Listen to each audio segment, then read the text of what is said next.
जो power America के राष्ट्रपति के पास है, क्या वही पावर भारत के राष्ट्रपति के पास है क्या? या फांसी की सजा को रुकवाने की पावर जो प्रेसिडेंट अमेरिकन प्रेसिडेंट के पास है वही क्या इंडियन प्रेसिडेंट के पास है क्या?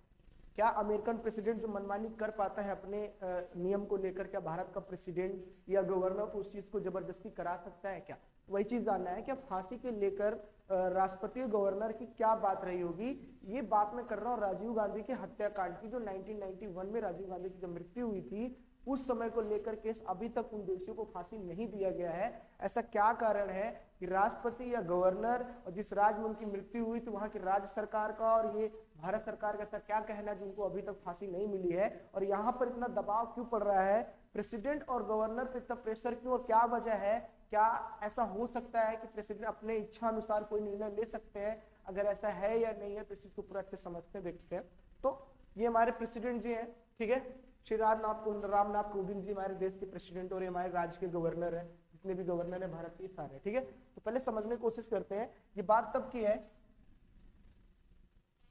ये हमारे ट्रंप है और ये हमारे बाइडेन जो प्रेजेंट टाइम के अमेरिकन प्रेसिडेंट है, और ये ट्रंप है। जब इनके बीच में इलेक्शन का टाइम चल रहा था उस समय ट्रंप के एक मित्र थे स्टीव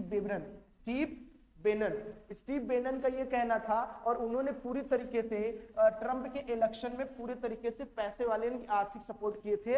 इन्होंने चंदा इकट्ठा करने में ट्रंप की मदद की थी। इसी केस में पूरी तरीके से फंसे थे। और जब अभी हालांकि यही कुछ समय पहले जब ट्रंप की अमेरिका में अच्छे से विदाई की जा रही थी, भाई प्रेसिडेंट पद से आप हट रहे हैं तो जो बाइडेन जो है नए प्रेसिडेंट बनेंगे, तो उनको पद से हटाया जा रहा था, तो बढ़िया अच्छा खासा क्या किया जा रहा था, तो उनको बढ़िया विदाई दी जा रही थी। तो उस समय ट्रंप को ये लगा कि यार जिस हादसे में मेरा दोस्त फंसा है, अगर मैं उसको नहीं बचाऊंगा तो मेरे जाने के बाद जो सरकार है जरूरी तो है नहीं उसको माफ करे। तो ये प्रेसिडेंट थे हालांकि ट्रंप, तो उन्होंने क्या किया, अपने दोस्त को दोष मुक्त किया। ये मनमानी बिना किसी से पूछे सलाह के इन्होंने निर्णय ले लिया और अपने मित्र स्टीव बेनन को क्या कर दिया, दोष मुक्त कर दिया। बोला तुम पर कोई चार्ज नहीं है, तुम पे कोई क्राइम केस नहीं है, तुम स्वतंत्र हो, जो करना चाहो वो करो। तो इन्होंने अपने पद का फायदा उठाते हुए अपने दोस्त को तो बचा लिया। क्या यही स्थिति बनती है भारत में भी? भारत का प्रेसिडेंट चाहे तो किसी को भी दोष मुक्त दे सकता है? क्या अपने स्वेच्छानुसार दे सकता है, या किसी के दबाव में आना पड़ेगा, या किसी सलाह मशवरा लेना पड़ेगा? ये चीजें लागू होती है प्रेसिडेंट पर, लेकिन ये भारत के प्रेसिडेंट पे लागू होती है। अमेरिकन प्रेसिडेंट ने स्वयं निर्णय ले लिया किसी बिना के सहयोग के, उन्हें अपने दोस्त को दोष मुक्त कर दिया। ऐसा होना चाहिए दोस्त, जाते जाते दोस्त को बचा ले गया, वरना परेशान होता भी। तो कई केस चल रहे थे उसके ऊपर, उन्होंने दोस्त मुक्त करके उनको बचा लिया। तो समझते हैं थोड़ा सा, ये बात तब की है जब 1991 में राजीव गांधी की 21 मई 1991 को राजीव गांधी की जब मृत्यु यानी हत्या की गई थी, तो उस हत्या में एक महिला शामिल थी और ऐसे 6 लोग जो थे उस हत्या में क्या थे, पूरी तरीके से शामिल थे। तो ऐसा कहा जाता है कि इनकी केस अभी भी चल रहा है, इनको भी फांसी की सजा मिली नहीं है। तो तमिलनाडु की जो सरकार, ऐसा कहा जाता है कि वहां पर राजीव गांधी की हत्या की गई थी वो तमिलनाडु में की गई थी, इन 7 लोगों ने किया था। फिर कहा गया कि जो राज्य सरकार है, तमिलनाडु की जो राज्य सरकार है, उन्होंने इस चीज को बड़ी सहमति ले ली है कि हाँ भाई इनको माफीनामा दिया जाए। हालांकि ऐसा क्यों कहा गया मैं भी आपको बता रहा हूँ। तो जैसे आपको पता होगा, ये हमारे जो तमिलनाडु के गवर्नर है बनवारी लाल पुरोहित जो है तमिलनाडु के जो है वो गवर्नर है। और ऐसा कहा जाता है कि राज्य में कोई भी निर्णय अगर लेना होता है तो गवर्नर लेता है, और पूरे भारत में किसी निर्णय होता है राष्ट्रपति लेता है। तो सब प्रधानमंत्री के कहने पर होता है, मंत्रिपरिषद के कहने पर होता है, लेकिन हस्ताक्षर उन्हीं के होते हैं। तो इस व्यक्ति को फांसी तभी मिल सकती है जब गवर्नर क्या कर देंगे, उस पर साइन कर देंगे। लेकिन ये पूरी तरीके से अभी तैयार नहीं है। वहां का तमिलनाडु सरकार का कहना है, प्रेसिडेंट से कह रही है कि देखो ऐसा है, उनके पास आर्टिकल 161 के तहत, यानी गवर्नर के पास एक राइट होता है आर्टिकल 161 के तहत कि उनको फांसी की सजा से दोष मुक्त भी करा सकता है, माफ भी करा सकता है। इस पे हस्ताक्षर करेगा तो प्रेसिडेंट के पास बात पहुंचेगी, है ना। तो ये पूरी तरीके से तैयार नहीं है। तो राज्य सरकार कहना है कि ये इनके पास इतनी सुविधा होने के बावजूद भी इनको क्या कर रहे हैं, उस पर कोई निर्णय नहीं ले रहे हैं। कोई ना कोई तो निर्णय लेना चाहिए। तो ये बात यहाँ सुप्रीम कोर्ट तक गई। सुप्रीम कोर्ट ने ये कहा कि भैया ऐसा है बनवारी लाल पुरोहित जी, जो आप गवर्नर है, आपको कोई ना कोई निर्णय तो लेना चाहिए। जब तक आप कोई निर्णय नहीं लोगे तो इनके लिए कोई भी अभी पता नहीं चलेगा कि फांसी देना है कि आप उस पर टालना चाह रहे हो, परिलंब करना चाह रहे हो, परिहार करना चाह रहे हो, विराम करना चाह रहे हो, क्या करना चाह रहे हो। तो ये चीज पता चलेगा। अभी जो मैंने शब्दों का लिया है, अब इसके बारे में लास्ट में बताऊंगा ये सब क्या क्या होते हैं, परिलंब, विराम, ठीक है, परिसारी क्या होता है भी समझाता हूँ, ठीक है। तो बनवारी लाल जी पूरी तरीके से सहमत नहीं है, जबकि भारत सरकार इनको पूरी तरीके से माफी देने के लिए योग्य हो गई और बोली हम माफी देंगे और इनको दोष मुक्त किया जाए, ठीक है। फिर बात ये है अभी थोड़ी सी 2015 में ये वही बंदा है जिसने क्या किया था, राजीव गांधी की हत्या में शामिल था। 7 में से कोई एक बंदा है ये। तो ऐसा कहा जाता है तमिलनाडु में 2018 में तब सिर्फ में पेनारीवल, क्या लिखा है, पेरानीवलन 2015 में तमिलनाडु सरकार के पास ये याचिका रखी थी कि मुझे माफ कर दिया जाए, माफ कर दिया जाए। तो जो तमिलनाडु जो राज्य सरकार है, कैबिनेट मंत्री जो होते हैं, उन्होंने निर्णय लिया। अब 2015 में नहीं, 2018 में ये कहा कि पोरनीवलन को ही नहीं बल्कि इन 7 को हम क्या करते हैं, दोषमुक्त और माफी प्रदान करते हैं, भैया चलो ठीक है तुमको माफ किया जाएगा। तो ये बात पहुंची कहां पे, ये पहुंची हमारे गवर्नर के पास, जो तमिलनाडु के गवर्नर थे बनवारी लाल पुरोहित जी, इनके पास पहुंची। उन्होंने क्या कर दिया, जैसे ही कैबिनेट से बिल पास हुआ, कैबिनेट कहा कि केंद्र की कैबिनेट नहीं, राज्य की कैबिनेट, तो राज्य के कैबिनेट जब से बिल पास हुआ तो गवर्नर के पास गया। गवर्नर ने क्या किया, इसको रीचेक करने के लिए, मतलब अगर उनको गवर्नर को लगता है तो वो उस बिल को वापस कर सकते हैं कैबिनेट में दोबारा, कि आप जांच पड़ताल के अच्छे से लिए होश में है कि नहीं, जो चीज आप कह रहे हैं वो सही है कि नहीं। तो एक बार जांच पड़ताल के लिए क्या करती है, गवर्नर वापस भेज देती है। लेकिन फिर कैबिनेट से फिर वो बिल पास होकर अगर गवर्नर के पास दोबारा आ गया तो गवर्नमेंट जो है ना, गवर्नर जो होता है वो बाध्य हो जाता है उस पर निर्णय लेने के। तो कैबिनेट ने क्या किया, दोबारा उस बिल को दोबारा पास करके फिर से भेज देगा, फिर आप कोई निर्णय लो। इस बार ये बाध्य हो गए हैं कि हाँ भैया हमको अब तो निर्णय कोई लेना पड़ेगा, लेकिन कॉन्स्टिट्यूशन में बिल्कुल कहीं नहीं लिखा है कि कितने दिन में इनको निर्णय लेना है। इस वजह से इसका फायदा उठाते हुए बनवारी लाल पुरोहित जी ने क्या किया, उस बिल को अपने पास रख लिया, उसका निर्णय नहीं दे रहे हैं। यही वजह है कि जो तमिलनाडु की सरकार है वो सुप्रीम कोर्ट में क्या कर रही है, अपील कर रही है कि भैया देखो इनके पास इतनी सुविधा होने के बावजूद भी इस चीज पर निर्णय नहीं ले रहे हैं। तो सुप्रीम कोर्ट का प्रेशर था कि ये इस पर कोई ना कोई निर्णय ले, जल्दी से जल्दी कोई निर्णय नहीं, उसी को निर्णय नहीं लेंगे तो बिल पास होता रहे, कोई मतलब है नहीं। और आपने पावर का इस्तेमाल जरूर कर रहे हैं बचाने के लिए, चाहते होंगे कि इनको सजा मिले, भाई ये शामिल थे तो इनको सजा मिलनी चाहिए। तो ये फिलहाल अभी तैयार नहीं है, वहां के गवर्नर पूरी तरीके से तैयार नहीं है, ना ही उस पर कोई निर्णय ले रहे हैं। ठीक है, चलो फिर समझा जाता है कि ये हमारे प्रेसिडेंट है, रामनाथ कोविंद जी हमारे प्रेसिडेंट, देश के प्रेसिडेंट है। और ऐसा कहा जाता है, कॉन्स्टिट्यूशन में ऐसा लिखा है कि भैया 1000 गुनाहों को सजा मिले चलेगा, एक गुनाह को सजा नहीं मिलनी चाहिए। तो मैं ये कहना चाहता हूँ, कोई व्यक्ति अगर गुनाह में शामिल नहीं है तो किसी भी प्रकार से उसको गुनाह में नहीं शामिल किया जाएगा, ना ही इसको क्रिमिनल माना जाएगा। ऐसा कहा गया कि अगर आपको लगता है कि आपको जबरदस्ती फंसाया गया, आपके ऊपर केस लादा गया है, या आप पर क्राइम केस चार्जशीट लगी है, तो आप इसको अपने आप को बचाने के लिए कोर्ट पे जा सकते हैं। जैसे मान लो किसी एक व्यक्ति को सेशन कोर्ट जो डिस्ट्रिक्ट कोर्ट वगैरह होता है, उसमें अगर सजा सुनाई गई है और वो व्यक्ति अगर संतुष्ट नहीं है उसको लगता है कि सेशन कोर्ट में मेरे में कहीं ना कहीं मेरे साथ गलत हुआ है, तो अपनी बात को हाई कोर्ट में रख सकता है। कहाँ रख सकता है, हाई कोर्ट में। अगर वो सेशन कोर्ट से संतुष्ट नहीं था तो उसने अपनी बात को क्या कर दिया, हाई कोर्ट में रख दिया। अगर हाई कोर्ट से भी अगर संतुष्ट नहीं है, वहां पे उसको क्रिमिनल अगर घोषित कर दिया गया है, तो अपनी बात को सुप्रीम कोर्ट तक लेके जा सकता है। अगर वो अपनी बात को सुप्रीम कोर्ट तक लेके गया, सुप्रीम कोर्ट का ही फैसला अंतिम फैसला माना जाता है। इसके बाद कोई फैसले नहीं होते हैं। अपने भारत में सबसे बड़ा सर्वोच्च न्यायालय सुप्रीम कोर्ट को बोला जाता है। इसके बाद कोई नियम नहीं होते, कोई न्याय नहीं कर सकता, आपके साथ लास्ट यही होता है। तो अगर सुप्रीम कोर्ट का ही फैसला होता है कि आप क्रिमिनल हैं या आप नहीं हैं, हालांकि इसने बोल दिया कि आप क्रिमिनल हैं और आपको फांसी की सजा दी जाती है, इसका मतलब बेटा ये है कि तुमको फांसी से कोई नहीं बचा सकता। अब भारत में तो कोई नहीं है सिवाय एक व्यक्ति को छोड़कर, वो है प्रेसिडेंट। लेकिन हाँ, तुमको लगता है यहाँ तुम्हारे साथ गलत हुआ है, इसके अलावा तुम कहीं जा भी नहीं सकते हो। सबसे बड़ा न्यायालय, अंतिम न्यायालय इसी को बोला जाता है, इसके अलावा कहीं नहीं जा सकते। अगर अब भी आपको लगता है कि मेरे को फांसी मिलना तय हो चुकी है, तो आप प्रेसिडेंट के पास जाके गुहार लगा सकते हैं कि माय बाप ऐसा है, हमारे साथ ऐसा हो गया, हमको माफ कर दिया जाए। अगर ये दया भाव में आ जाए, उन्होंने हस्ताक्षर कर दिए, चलो ठीक है तुमको माफीनामा देते हैं, इसका मतलब ये है कि सुप्रीम कोर्ट का दिया गया फैसला गलत नहीं था। बस तुम्हारे गुहार लगाने की वजह से प्रेसिडेंट ने क्या किए, उस पर निर्णय लिया और तुम्हें माफ कर दिया। इसका मतलब ये नहीं कि तुम दोष मुक्त हो गए, तुम क्रिमिनल थे, बस तुम्हें दया भाव में माफ किया गया है। लेकिन यहाँ पे 3 सिचुएशन ऐसा बनता है, उस चीज को समझिएगा आप अच्छे से। जैसे मान लो कि स्टेशन कोर्ट में आपको क्रिमिनल बनाया गया, फिर आपको लगता है कि मैं संतुष्ट नहीं हूं, तो आप कहां चले गए थे, हाई कोर्ट। और हाई कोर्ट ने अगर क्या कर दिया, आपको बाइज्जत बरी कर दिया कि हाँ आप क्रिमिनल नहीं हो, तो आप ये कह सकते हैं कि सेशन कोर्ट में मेरे साथ गलत हो रहा था, हाई कोर्ट ने मेरे को बचा लिया, तो मैं दोषी नहीं था, तभी तो दोष मुक्त हुआ। और हालांकि यही सिचुएशन अगर हाई कोर्ट के साथ हो जाए, हाई कोर्ट ने अगर आपको क्रिमिनल कर दिया, करार दे दिया है, अब सुप्रीम कोर्ट में जाओगे, सुप्रीम कोर्ट ने कहा नहीं आप क्रिमिनल नहीं हो, तो आप खुले तौर पे स्वतंत्र होकर बोल सकते हो कि मेरे ऊपर जबरदस्ती क्राइम केस लादा गया था, मैं उस चीज में इन्वॉल्व नहीं था और मैं क्रिमिनल नहीं हूं। सुप्रीम कोर्ट ने डायरेक्ट बोला है कि मैं उस चीज में नहीं इन्वॉल्व था। लेकिन अगर सुप्रीम कोर्ट ने निर्णय ले लिया कि तुम क्रिमिनल हो तो फिर जिंदगी भर तुमको क्रिमिनल की नजर देखा जाएगा। और दूसरी चीज, राष्ट्रपति हालांकि तुम्हें माफीनामा दे दे लेकिन फिर भी तुम क्रिमिनल ही कहलाओगे, क्योंकि इसके बाद न्यायालय में कहीं और आप चुनौती नहीं दे सकते, अंतिम न्यायालय यही होता है।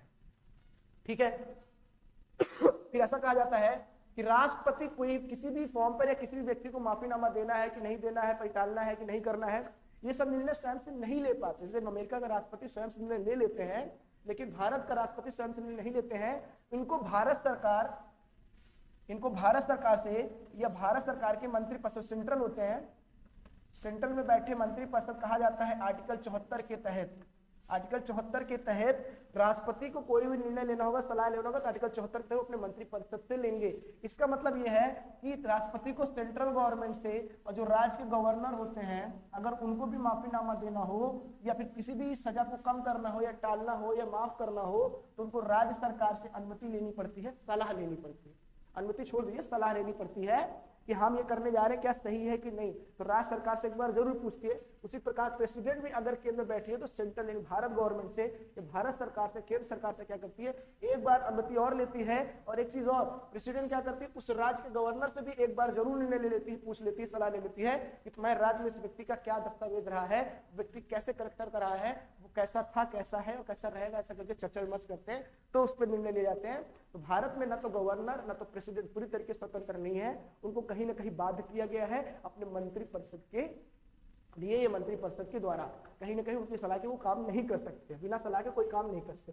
फिर एक चीज और है, मृत्यु दंड यानी कि फांसी की सजा अगर सुप्रीम कोर्ट ने सुना दी है तो उस पर माफी यानी कि माफ करने का अधिकार केवल हमारे प्रेसिडेंट का होता है, गवर्नर उसमें इनरोल नहीं कर सकते हैं। वो फांसी की सजा को टाल सकता है, ठीक है, या उसके कैरेक्टर को बदल सकता है, नेचर को, फांसी की सजा मिल रही तो उम्र कैद करा सकता है, लेकिन पूरी तरीके से आपको माफ नहीं करा सकता। माफ कराने का अधिकार केवल और केवल प्रेसिडेंट के पास होता है। एक चीज और है, सैनिक में अगर किसी कोर्ट मार्शल करना हो या किसी वजह से किसी भी सोल्जर को या आर्मी के ब्रिगेडियर आर्मी किसी को भी अगर कोर्ट मार्शल करना हो तो वहां पे गवर्नर का कोई रोल नहीं होता है, वहां पे सिर्फ और सिर्फ प्रेसिडेंट का होता है। ऐसा कहा जाता है कि इन दोनों को छोड़ दिया जाए तो भारत के जो मतलब जो हर स्टेट के राज्यपाल होते हैं उनको पूरी तरीके से अनुमति होती है कि किसी भी सजा को कम कर सकते हैं, टाल सकते हैं, विराम दे सकते हैं, माफ कर सकते हैं।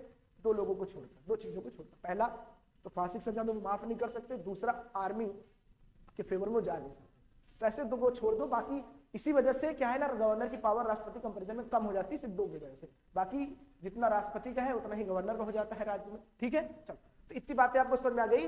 तो बेगुनाह कैदी बेगुनाह की जान न जाए, इसलिए पूरा प्रोसीजर है, पूरी तरीके से बचाव और रक्षा किया गया है। अपना संविधान बहुत ही लचीला, बहुत ही प्यारा, बहुत ही अच्छा है। अगर आपको लगता है आपके साथ गलत है तो आप ऐसे करके अपने आप को चुनाव में या आप एक तरीके से न्यायालय में चुनौती दे सकते हैं कि हाँ मेरे साथ गलत हुआ है, और जब तक गलत हो रहा है तब तक आप कर सकते हैं। उसके बाद भी आप राष्ट्रपति पर गुहार लगा के एक बार मान सकते हैं तब भी मेरे साथ गलत हो रहा है, मेरे को आप बचाइए, ठीक है। फिर एक केस मैं आपको बता देता हूँ, सुनिएगा, बहुत प्यारा है, बहुत अच्छा है। 2016 के पहले ऐसा हो रहा था कि राष्ट्रपति के ऊपर क्या होता है, राष्ट्रपति को माफीनामा देने का अधिकार और सजा देने का भी अधिकार था। तो ऐसा कहा गया कि मान लो कभी कभी ऐसा होता है कि राजनीतिक खेल खेला जाता है, बहुत इंपॉर्टेंट बता रहा हूँ, राजनीतिक खेल खेला जा रहा है। तो राजनीतिक खेल खेलने का मतलब ये है कि कभी कभी क्या होता है ना कि मंत्रिपरिषद के लोग जो होते हैं वो जबरदस्ती क्या करते हैं ना, मतलब सलाह देकर, मशवरा देकर राष्ट्रपति से उस पर साइन करवा के उसको माफ करा देते हैं या उसको फांसी से छुड़वा देते हैं। अगर उस व्यक्ति को या उसके विपक्ष को किसी को लगे कि नहीं यार उस व्यक्ति के खिलाफ कहीं ना कहीं राजनीतिक खेल हो रहा है, मान लो कोई ऐसा व्यक्ति देश के हित के लिए काम कर रहा हो लेकिन उसको फंसा कर राजनीतिक खेल खेला जा रहा हो और राष्ट्रपति सिग्नेचर करवा के उसको फांसी की सजा या माफीनामा दिलवा रहे हैं, तो उस समय क्या कर सकते हो ना, 2006 के बाद से, उससे पहले नहीं था, 2006 के बाद से ये निर्णय हो गया है, अगर किसी भी व्यक्ति को कभी भी किसी भी स्थिति में ये लगे कि राज्य सरकार या केंद्र सरकार द्वारा उसके साथ राजनीतिक खेल खेला जा रहा है तो वो स्वतः पूर्णतः पूरी रूप से सुप्रीम कोर्ट यानी सर्वोच्च न्यायालय में या किसी भी न्यायालय याचिका में अपने को क्या कर सकता है, न्यायालय में चुनौती दे सकता है कि मेरे साथ राजनीतिक खेल खेला जा रहा है, मेरे को अभी भी पूरी तरीके से मैं संतुष्ट नहीं हूँ, पूरी तरीके से मेरे को न्याय नहीं मिला है,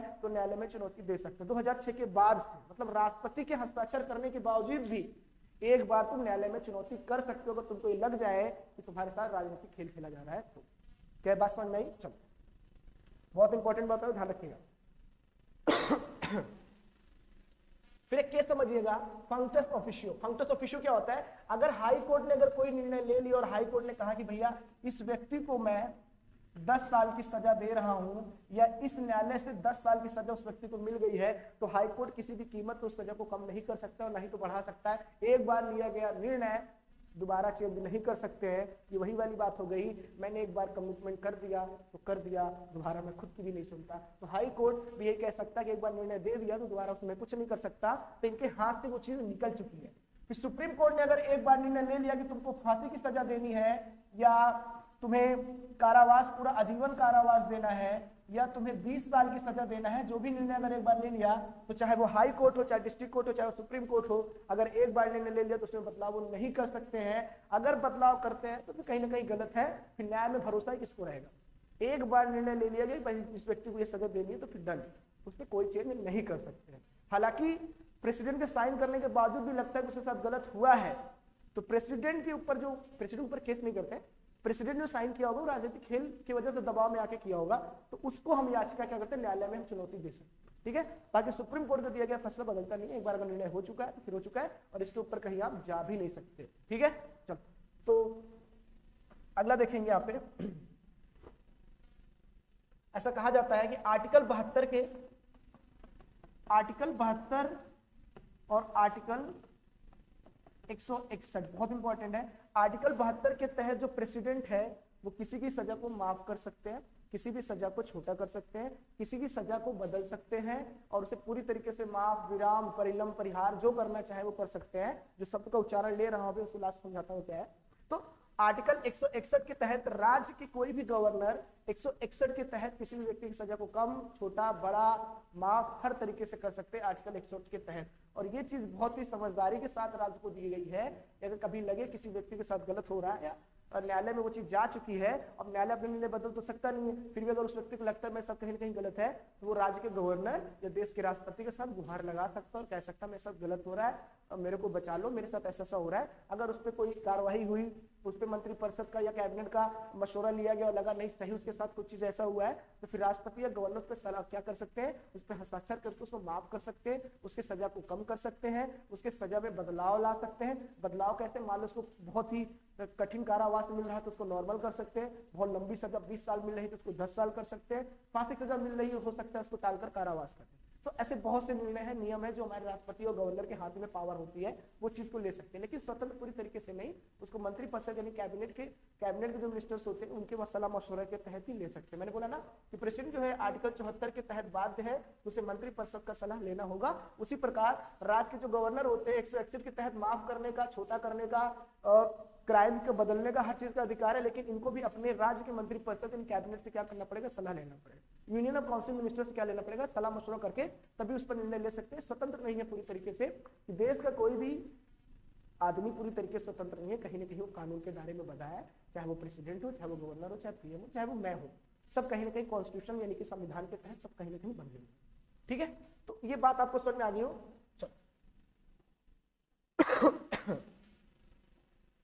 इंपॉर्टेंट ये है लघुकरण, मैंने बार बार वही शब्द ले रहा था लघुकरण। लघुकरण का मतलब क्या होता है कि चेंज इन क्राइम नेचर। मान लो कि आपको सुप्रीम कोर्ट ने फांसी की सजा दे दी है और प्रेसिडेंट को लगता है कि नहीं यार चलो ठीक है, उसने माफी मांगा है, गुहार लगाई है, तो ठीक है इसको फांसी ना देकर इसको उम्र कैद की सजा देते हैं। तो उसके क्राइम नेचर में बदलाव किया गया, जहां उसको तुरंत लटका के मारने का प्लान हो रहा था उसको हमने बदलकर उसको क्या कर दिया है, उसको हमने उम्र कैद की सजा दी। उसके नेचर में बदलाव, क्राइम के नेचर, जहां पहले टांगने वाले थे, देखो ध्यान से, कहा उसको लटकाने वाले थे बेचारे को, अब उसको आजीवन उम्र कैद दे दिया गया, कारावास आप वहां पड़े। तो नेचर में बदलाव उसको कहते हैं लघुकरण कर। फिर परिहार क्या होता है, नो चेंज इन क्राइम, मतलब क्राइम जो चीज आपको जो क्राइम में इन्वॉल्व थे, जो इस प्रकार की आपको सजा मिल चुकी है उसमें कोई बदलाव नहीं होगा। जैसे मान लो आपको कठिन कारावास, काला पानी की सजा मिली है, तो उसमें कोई बदलाव नहीं होगा, आपको वही मिलेगा नो डाउट। लेकिन अगर 5 साल नहीं मिल रहा तो हो सकता है वो 3 साल कम कर दे, तो साल कम किया जा रहा है। जो क्राइम नेचर है, जिस प्रकार के नेचर में आपको डाला जा रहा है उसमें बदलाव नहीं किया जा रहा। सिंपल सा है कि अगर आपको कठिन या कठोर कारावास मिल रहा है तो कठोर कारावास ही मिलेगा, लेकिन 5 साल के बदले आपको 3 साल मिलेगा, उसको बोलते हैं हम लोग परिहार। फिर विराम क्या होता है, जैसे मान लो किसी को भी सजा सुनाई गई और कुछ दिन वो जेल में रहा, या किसी कारणवश से अपंग हो गया हो, या किसी गर्भवती महिला को केस हुआ और उसके ऊपर चार्जशीट हुई, FIR हुआ, दर्ज हुआ, उनके ऊपर फिर सजा मिली सुप्रीम कोर्ट के द्वारा, उनको जेल ले जा रहे, उस समय गर्भवती थी, तो हो सकता है प्रेग्नेंट है वो, तो कहीं ना कहीं बेबी बॉर्न करेगी। इस अवस्था में उसके क्या करते हैं ना, उसके सजा को माफ नहीं करते, रोक दिया जाता है उतने समय के लिए जब तक वो अनहेल्दी है, और जैसे ही ठीक हो जाएगी फिर उसको क्या करेंगे हम, फिर उसको सजा के लिए फिर भेज देंगे, जाइए आप अपना पूरा ईयर, पूरा साल पूरा कंप्लीट करिए, सजा पूरा आप भुगतिए उस चीज की। ठीक है, तो वही यहाँ सिंपल कहना चाह रहा है, या अपंग या अपन। लेकिन एक चीज है, विराम में सिचुएशन होता है, ठीक है, सजा को रोकना, कम नहीं करना, सिर्फ रोक देना उस समय के लिए ही उसको विराम बोलते हैं। सिचुएशन होती है, किस वजह से आप रोके, उसको बोलते हैं विराम अवस्था में, विराम को, सजा को विराम दे, वो सिर्फ प्रेसिडेंट दे सकते हैं। फिर प्रेसिडेंट और कौन दे सकते हैं, गवर्नर। ठीक है, चलो, परिलंबन का मतलब क्या होता है, टालना। जैसे मान लो किसी व्यक्ति को फांसी सजा आज मिलनी थी, तो उसको बदलकर 6 महीना बाद कर दिया गया, या उसको 2 साल बाद देनी थी, बहुत क्रूर था, उसकी वजह से देश में आंदोलन हो रहे हैं, ये हो रहे, तो उसको हम आज ही दे देंगे। तो एक तरीके से क्या होता है ना, उसको परिलंबन करना। तो याद रखना, इसमें और इसमें बहुत अंतर है, इसमें सिचुएशन होता है, इसमें सिचुएशन नहीं होता, किसी भी कारण से उसको रोक सकते हैं, इसमें सिचुएशन की जरूरत नहीं होती। टालना, बस टाल रहे केस चलता रहता है। 1991 में राजीव गांधी की हत्या हुई तो उनको अभी तक सजा नहीं मिली है, और राज्य सरकार कह रही है कि उनको माफीनामा स्वीकृति देते हैं, लेकिन गवर्नर के ऊपर प्रेशर बना रहे, गवर्नर देने को तैयार नहीं है, अपने पावर का बढ़िया इस्तेमाल कर रहा है, बोला बिल तुम दे दो जरूर, लेकिन हमको पता है कि कॉन्स्टिट्यूशन में कहीं लिखा ही नहीं कितने दिन में वापस करना, तो हम करेंगे भी नहीं। ठीक है, क्षमा, ठीक है, तो क्षमा देने का अधिकार दोनों के पास है, गवर्नर के पास भी है और प्रेसिडेंट के पास। और मैंने बता दिया कि प्रेसिडेंट की पावर किस हालत में गवर्नर से ज्यादा हो जाती है। एक फांसी की सजा में वो माफ कर सकता है, और प्रेसिडेंट जो है वो सोल्जर के कोर्ट मार्शल में जा सकता है, लेकिन गवर्नर वहां पे नहीं जा सकता। ये बात आपको अच्छे से पता है। और क्षमा देने का मतलब ये है कि अगर इन दोनों ने कभी क्षमा दे दिया है, किसी व्यक्ति को क्षमा कर दिया, दोष मुक्त कर दिया है, इसका मतलब ये सिंपल सा होता है, वो व्यक्ति कभी क्राइम में था ही नहीं, ऐसा मान लिया जाएगा, व्यक्ति कभी क्राइम में था ही। तो ये पूरा तरीके से मैंने आपको अच्छे समझाया, और आपको मेरे को लगता है समझ में आ गया होगा। तो बहुत अच्छी बात है, बहुत प्यार से, बहुत अच्छे से आपको समझाया गया है। अगर आप इस चीज को ध्यान से देखेंगे तो आएगा, और इसके पीछे काफी मेहनत की गई है। तो मैं यही चाहूंगा कि आप लोगों को ज्यादा से ज्यादा बताइए, कंटेंट दिखाइए, समझाइए, आपको समझ में आएगा। बहुत प्यार से कंटेंट बनाया गया है, तो आपको इजीली समझ में आ गया होगा कि प्रेसिडेंट के पावर में यहाँ के पावर में बहुत अंतर है। अगर वहाँ के प्रेसिडेंट अगर यहाँ हो जाएगा, मनमानी करने लग जाएगा, वहाँ का प्रेसिडेंट अगर खुद दोषी है तो भी अपने आप को दोष मुक्त करा सकता है। भारत में ऐसा नहीं है, देश का सर्वश्रेष्ठ व्यक्ति हो चाहे निम्न व्यक्ति हो, कानून अपने भारत में सबके लिए समान होता है, किसी के लिए बदलता नहीं है। देश झुकेगा, कानून नहीं बदलेगा। क्यों? कानून तभी बदलेगा जब जरूरत पड़ेगी। बाकी किसी एक पर्टिकुलर पर्सन के लिए कानून बदला जाए तो ऐसा नहीं है। हमारा डेमोक्रेटिक कंट्री है, उनका जो है कैपिटलिस्टिक है, हमारा डेमोक्रेटिक है, मिक्स्ड इकोनॉमी है, जहाँ पे सोशल और कैपिटल दोनों को लेके चलते हैं। ठीक है, तो ऐसे मुस्कुराते रहे, मिलते रहेंगे। चलिए, जय हिंद।